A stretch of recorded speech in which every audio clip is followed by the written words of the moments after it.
Scene 73, shot 4, take 1. Action.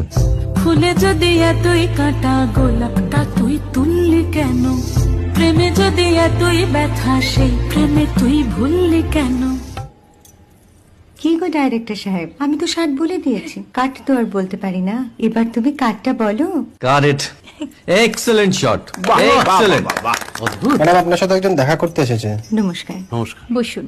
আপনার জন্য আমি চেক বইটা নিয়ে এসেছি ম্যাডাম। কি যেন নাম আপনার ডিরেক্টর সাহেব? পিনাকি মুখোটি। মুখুটি বাবু, আমি ভুতুরিয়া বাবুর কাছ থেকে পরে চেক নিয়ে নেব। আচ্ছা। আগে আপনার বাঁধানো বইটা দিন, দেখি, পড়ি, ভাবি। হ্যাঁ, না মানে সেটা এখনো ঠিক তৈরি হয়নি। ও, তাহলে সেটা আগে ঠিক করুন ভাই, তারপর চেক টেক হবে। কিছু যদি মনে না করেন ম্যাডাম, আপনার হাতে, আরে এটা তো কুমারীর চরিত্র, ওই আংটিটা। ওই যে বললাম ভাইটি, আগে আপনার বইটি রেডি করে আনুন। ও হ্যাঁ, আপনি বোধহয় জানেন না যে মায়া কুমারী তার আংটি কখনোই খোলে না। সে কুমারীর পাটেও খোলে না, বেধবার পাটেও